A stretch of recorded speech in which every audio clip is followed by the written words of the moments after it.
20% সস্তা উপাদান মেশানোর কারণে তেলের সার্বিক উৎপাদনের খরচা প্রতি লিটারে অন্তত 4 থেকে 7 টাকা কমে যাওয়ার কথা। তাহলে প্রশ্ন হলো, যদি তেলের উৎপাদন খরচা কমলো, তবে সাধারণ মানুষ সেই আগের 110 টাকা দিয়েই পেট্রোল কিনছে কেন? এই যে প্রতি লিটার 4 থেকে 7 টাকার বিশাল ব্যবধান, যা দিনে কোটি কোটি লিটার বিক্রির সাথে সাথে হিসাব করলে দাঁড়ায় কয়েক হাজার কোটি। এই টাকাটা যাচ্ছে কার পকেটে?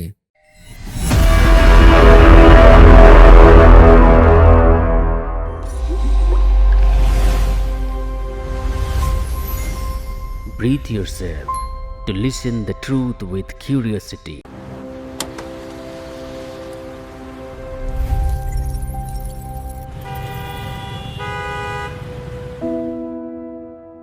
ভারতের রাস্তায় প্রতিদিন 20 কোটিরও বেশি 2 চাকা আর 4 চাকার গাড়ি চলে।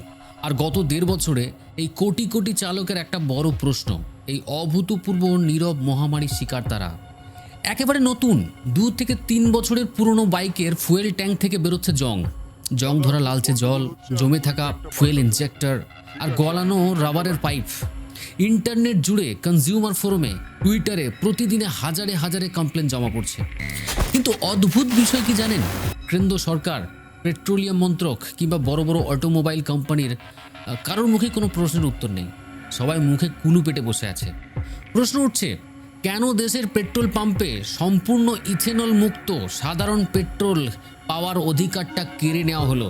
20% ইথেনল মেশানো তেলের উৎপাদন খরচা কম যদি হয়, তবে পেট্রোলের দামটা কমছে না কেন? এবং সবচেয়ে বড় প্রশ্ন, এই ইথেনল ব্লেন্ডিংয়ের আসল কোটিপতি সুবিধাভোগী কারা? কেন পলিটিক্যাল লবি আর চিনি কলের মালিকদের পকেটে টাকা ঢুকছে হাজার হাজার কোটি টাকা? আজকের এই ইনভেস্টিগেটিভ রিপোর্টিংয়ে আমরা ইথেনল নীতির পেছনে থাকা সেই অস্বস্তিকর সত্যগুলো ফাঁস করতে চলেছি, যা সংবাদ মাধ্যম তো কোনোদিনই বলবে না। দেখুন, আমরা কারো চাটুকারিতা অথবা বদনাম করতে আসিনি। আমরা সমাজের আয়নাটাকে ঠিক আপনার মুখের সামনে ধরতে এসেছি। তাহলে আসুন আগে গ্রাউন্ড রিয়েলিটিটা দেখা যাক। 2023 সালের মাঝামাঝি যখন থেকে ভারতে জোর করে 20% ইথেনল অর্থাৎ E20 পেট্রোল সরবরাহ শুরু হলো, তখন থেকেই বাইক চালকদের দুর্দশা শুরু হলো। ভারতের সবচেয়ে নির্ভরযোগ্য অটোমোবাইল প্ল্যাটফর্ম টিম BHPতে ইথেনল নিয়ে একটি থ্রেড তৈরি হয়েছে। সেখানে হাজার হাজার বাইক মালিক তাদের তিক্ত অভিজ্ঞতার কথা শেয়ার করেছেন। মানুষের 3টি প্রধান অভিযোগ: BS4 এবং প্রাথমিক BS6 বাইকের মেটাল ট্যাঙ্কে ইথেনল জল টেনের নিচে জমা করে দিচ্ছে, ফলে ট্যাঙ্ক ভিতর থেকে ফুটো হয়ে যাচ্ছে।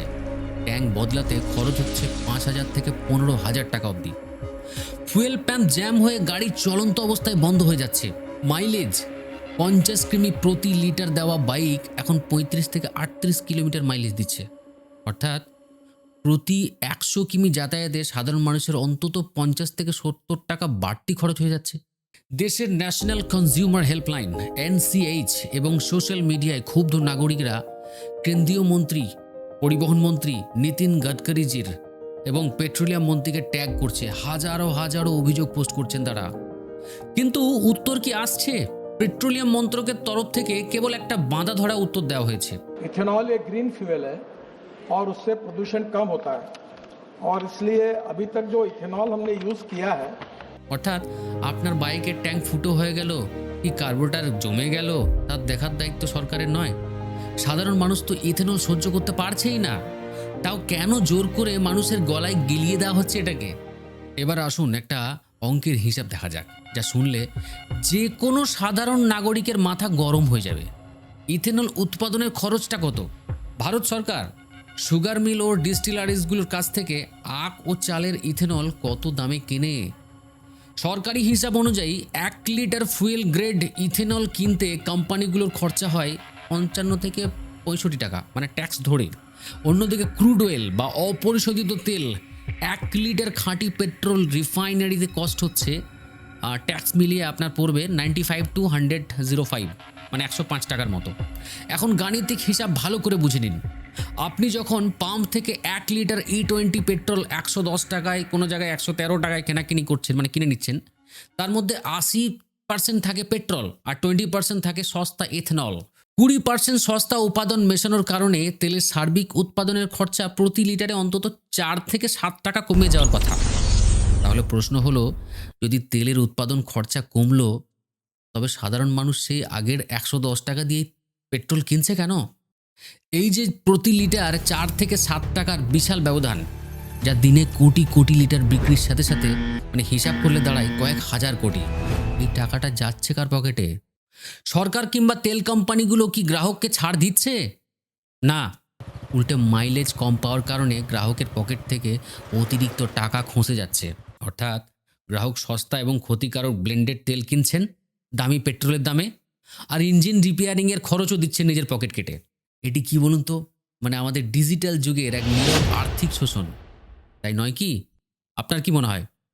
সবচেয়ে বড় প্রশ্ন হলো, সরকার এত কম সময়ের মধ্যে গাড়ি এবং বাইক প্রস্তুতকারকদের উপযুক্ত সময় না দিয়ে ইথেনল ব্লেন্ডিংয়ের টার্গেট 2023 থেকে 2025 করলো কেন? এত কিসের তাড়াহুড়ো?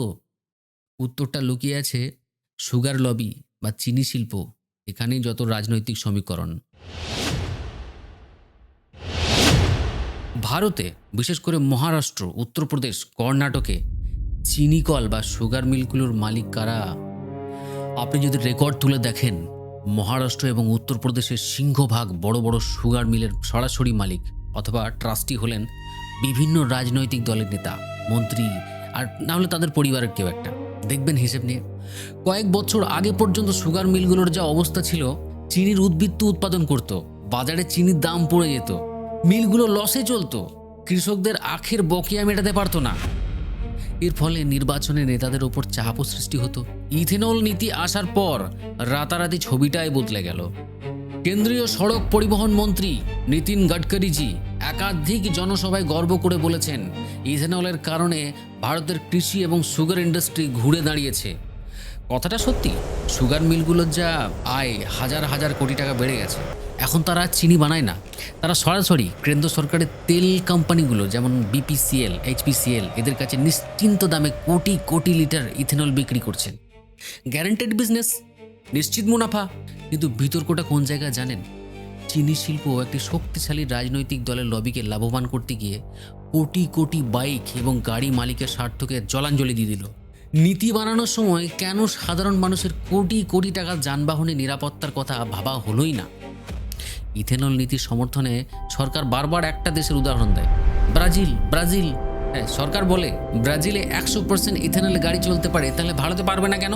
কিন্তু এই যুক্তির পেছনে লুকিয়ে আছে বড় বিভ্রান্তি। আসুন ব্রাজিল আর ভারতের মধ্যে আসল পার্থক্যগুলো বুঝিয়ে দিচ্ছি। ব্রাজিলের 90% গাড়ি হলো ফ্লেক্স ফুয়েল প্রযুক্তি সম্পন্ন, যা ইথেনল বা পেট্রোল দুটোতেই সমানভাবে চলে। কিন্তু ভারতে কোটি কোটি BS4 বা পুরনো BX6 বাইক রয়েছে, যা E20 জন্য তৈরিই নয়। ব্রাজিলে যে কোনো পাম্পে আপনি যদি দাঁড়ান, গ্রাহকের কাছে দেখবেন দুটো নজেল থাকে। আপনি চাইলে বিশুদ্ধ পেট্রোল ভরতে পারেন, আবার চাইলে সস্তায় ইথেনলও ভরতে পারেন। কিন্তু ভারতের পেট্রোল পাম্পে সাধারণ গ্রাহকের কাছ থেকে পছন্দের অধিকারটা কেড়ে নেওয়া হয়েছে। আপনি পাম্পে গেলে আপনাকে E10 বা E20 পেট্রোল নিতেই হবে, অন্য কোনো বিকল্প নেই। একটি গণতান্ত্রিক দেশে আপনি যখন পুরো দাম দিচ্ছেন, তখন বিশুদ্ধ জ্বালানি পাওয়ার অধিকারটা আপনার থাকা উচিত। কিন্তু ভারতে কোম্পানিগুলো নিশ্চিন্তে ইথেনল বিক্রি করছে, কারণ গ্রাহকদের অন্য পাম্পে যাওয়ার কোনো চান্স নেই, বিশুদ্ধ পেট্রোল কেনার কোনো উপায় তো রাখাই হয়নি। একে বলে ফোর্সড মনোপোলাইজেশন বা জোরপূর্বক একচেটিয়া ব্যবসা। তাহলে এর ভবিষ্যৎ কি? আইনি সুরক্ষা কোথায়? বর্তমানে বহু সাধারণ নাগরিক এবং আইনি বিশেষজ্ঞরা প্রশ্ন তুলছেন, অটোমোবাইল কোম্পানিগুলো যে গাড়ি E20 রেডি না বানিয়ে বিক্রি করছে, তারা কেন ক্ষতিগ্রস্ত গ্রাহকদের বিনামূল্যে ইথেনল পার্টস বা কম্পেনসেশন দেবেন না? সরকার যদি পরিবেশ রক্ষায় এতই জোর দিতে চায়, তবে ইথেনল মিশ্রিত তেলের দাম অন্তত 10 থেকে 15 টাকা কমানো হোক পার লিটার, যাতে মাইলেজ কমার ক্ষতিপূরণটা গ্রাহকরা পান। দেখুন, সরকার বা আদালত যতদিন হস্তক্ষেপ না করছে, ততদিন অবধি আপনার বাইককে রক্ষা করার জন্য কিছু জরুরি টিপস আমরা দিতে পারি। ভিডিওটা স্কিপ করবেন না, আমি আগেই বলেছি, শুনে যান, বুঝতে পারবেন কোথায় ইম্পর্টেন্ট পয়েন্টগুলো আছে। কনজিউমার ফোরামে কমপ্লেন করতে পারেন। যদি ইথেনলের কারণে আপনার বাইকের ফুয়েল ট্যাঙ্ক বা ইঞ্জেক্টর নষ্ট হয়, তবে চুপ করে থাকবেন না। National consumer helpline portal consumerhelpline.gov.in এবং আপনার বাইক ব্র্যান্ডের অফিসিয়াল ইমেলে উপযুক্ত প্রমাণসহ লিখিত কমপ্লেন জমা দিন। সার্ভিস সেন্টারের জোর জুলুমের প্রতিবাদ করুন। সার্ভিস সেন্টার যদি আপনাকে বলে তেলে জল ঢোকার কারণে জং ধরেছে, তাহলে স্পষ্ট বলুন এটা বৃষ্টির জল নয়, ইথেনলের কারণে ফেজ সেপারেশন হয়েছে। সোশ্যাল মিডিয়ায় আপনার বাইকের সমস্যার কথা তুলে ধরুন, হ্যাশট্যাগ করুন। দেখুন, সবুজ শক্তি বা গ্রিন এনার্জি দেশের জন্য অবশ্যই প্রয়োজন, কিন্তু সেই পরিবেশ রক্ষার নামে যদি সাধারণ মানুষের পকেট কাটা হয় আর লাভের টাকাটা পুরোপুরি বড় বড় রাজনৈতিক লবি বা চিনি কলগুলোর মালিকের পকেটে চলে যায়, তাহলে সেই নীতি নিয়ে তো সরকারকে প্রশ্ন শুনতেই হবে। যে সাধারণ নাগরিক সততার সাথে কর দিয়ে গাড়ি কেনেন, পেট্রোলের কর দিচ্ছেন, তার দায়িত্ব তো সরকারকে নিতেই হবে।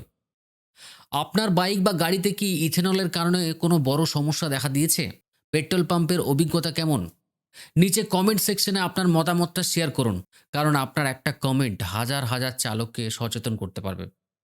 এই ভিডিওটা গুরুত্বপূর্ণ মনে হলে আপনার পরিচিত বাইক বা গাড়ি চালকদের অবশ্যই শেয়ার করুন। আমাদের আরও বেশি ইনফরমেটিভ ভিডিও পেতে আমাদের চ্যানেলটাকে অবশ্যই সাবস্ক্রাইব করুন। ধন্যবাদ।